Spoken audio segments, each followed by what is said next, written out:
कहलगांव 155 विधानसभा क्षेत्र के लिए एनडीए के पवन यादव तथा महागठबंधन के शिवानंद मुकेश सहित कुल 5 लोगों ने किया नामांकन। कहलगांव 155 विधानसभा क्षेत्र के लिए नामांकन प्रक्रिया शुरू होने के 7वें दिन एनडीए के पवन कुमार यादव, महागठबंधन के शिवानंद मुकेश, वंचित समाज पार्टी के मनोज कुमार यादव, भारतीय पार्टी लोकतांत्रिक के प्रतिमा देवी तथा भागीरथ कुमार ने निर्दलीय प्रत्याशी के रूप में अपना नामांकन पत्र दाखिल किया। नामांकन पत्र दाखिल करने के बाद महागठबंधन के शिवानंद मुकेश ने पत्रकारों से बातचीत करते हुए अपनी चुनाव जीतने के बाद पहली प्राथमिकता युवाओं के लिए रोजगार मुहैया कराना, महिलाओं के लिए कॉलेज, कहलगांव को पर्यटन स्थल के रूप में विकसित करने की सफर करेंगे।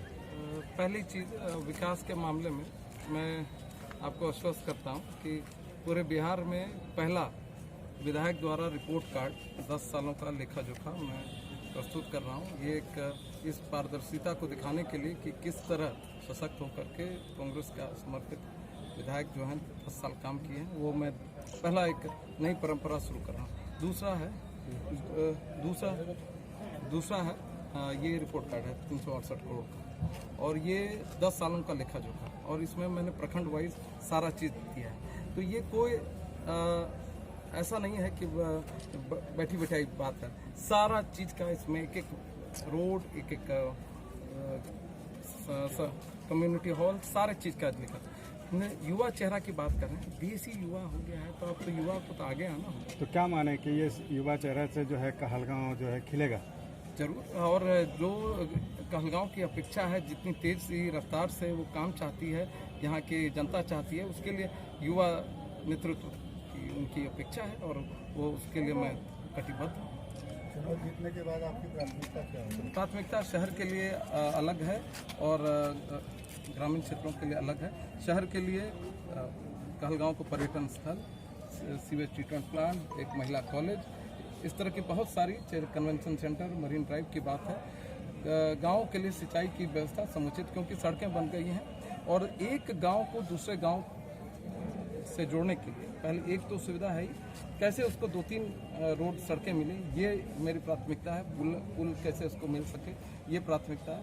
और बाकी मूलभूत सुविधाएं हैं, और उसको रोजगार युवाओं के लिए जो सबसे ज़रूरी है, उसके लिए हमको काम करना है। मेरी पहली प्राथमिकता युवाओं के लिए रोजगार है, महिलाओं के लिए व्यवस्था करनी है, उनको कैसे कोऑपरेटिव मूवमेंट में लाना है, और किसानों के लिए सिंचाई। वहीं एनडीए के पवन यादव ने अपने को किसान का बेटा बताते हुए कहा कि चुनाव जीतने के साथ ही घोरघट से लेकर मिर्जा चौकी तक रोड का निर्माण कराना, स्वास्थ्य की अच्छी व्यवस्था करना, तीनों प्रखंड में एम्बुलेंस की फ्री व्यवस्था करना, सनोकर को प्रखंड बनाना हमारी प्राथमिकता होगी। किसानों और बेटा छिकियों आरो चुनाव हम लड़ी नहीं रहो छे। हमरा किसान परिवार न, माय, दीदी, बहन न, सब न हमरा लड़ाई रहो छे। हमरो पर्सनली कोई औकात नहीं छो चुनाव लड़े लो।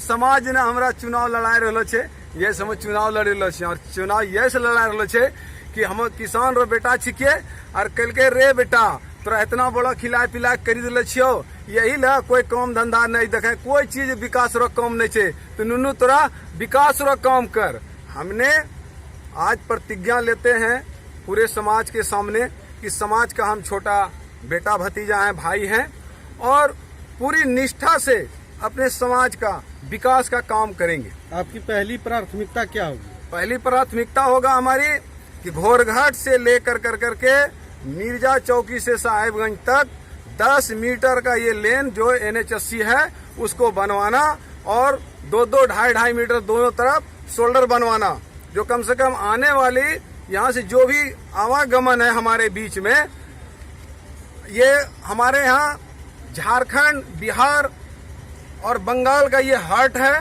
पूरे बिहार में अपना झारखंड से गिट्टी जाता है, जो बिहार का विकास होता है, और उसमें आवागमन जो आज देख रहे हैं, कहीं 7 मीटर का रोड है और कहीं 5.5 मीटर का रोड है, इसको हम लोग 10 मीटर का पक्कीकरण रोड बनाएंगे, और कालीकरण भी होगा जहां जरूरत पड़ेगा, और जहां होगा वहां पर सीमेंटेड रोड, ढलाई रोड बनाएंगे, ढलाई रोड बनाएंगे, जिससे कि आज हमारे यहाँ आवागमन बाधित है वो एकदम दुरुस्त हो जाएगा। और एक चीज जान लीजिए, जिस समाज में अगर आने जाने का कहीं कोई व्यवस्था अगर नहीं है, चरमराया हुआ है, अगर आने जाने का व्यवस्था अगर हम कर देते हैं तो हमारे क्षेत्र का विकास परचम पर लहराएगा। दूसरी चीज है कि हमारे यहाँ स्वास्थ्य का अच्छी व्यवस्था नहीं है।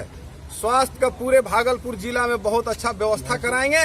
और साथ ही साथ आपको कहलगांव जो अनुमंडल है, इसमें 3 ब्लॉक है।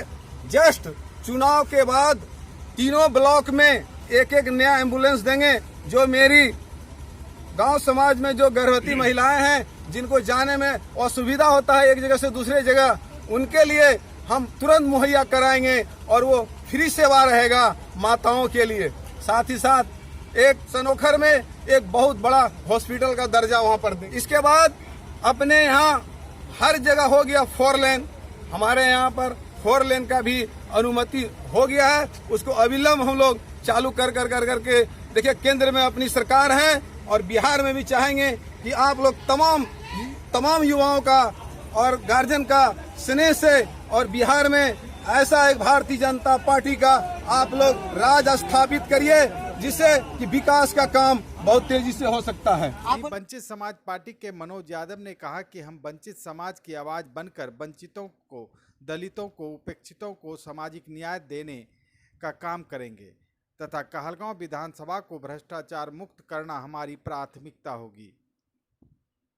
इस लोकतंत्र के महासंग्राम में और मैं इस बैनर तले वंचितों की आवाज़ बनकर वंचितों की आवाज़ अंतिम व्यक्ति तक पहुंचाकर, अंतिम युवा तक पहुंचाकर वंचित समाज को न्याय दिलाने का कार्य करेंगे। मुख्य मुद्दा क्या होगा आपका? मेरा मुख्य मुद्दा है वंचितों की आवाज़ बनकर वंचितों को, दलितों को, शोषितों को, उपेक्षितों को सामाजिक न्याय देना, उसे स्थापित कर उसके सम्मान की रक्षा करना, उसको उसका अधिकार सरकार द्वारा दी गई योजनाओं को जो है वंचितों तक पहुंचाकर उसे जाके जो उसका विकास करना, उसकी सुरक्षा करना। उसे अंतिम व्यक्ति हमारे गांधी जी ने कहा, यह जो देश है गांधी के सपनों का देश है, विवेकानंद का देश है, बाबा आम्बेडकर साहब का देश है। मैं उन्हीं के निमित्त कार्य कर रहा हूं। मैं अंतिम व्यक्ति को शिक्षा, चिकित्सा, सुरक्षा, पर्यावरण देना पर कार्य करना चाहता हूं, देना चाहता हूं। वहीं कहलगांव विधानसभा को भय, भूख, भ्रष्टाचार मुक्त करना चाहता हूं।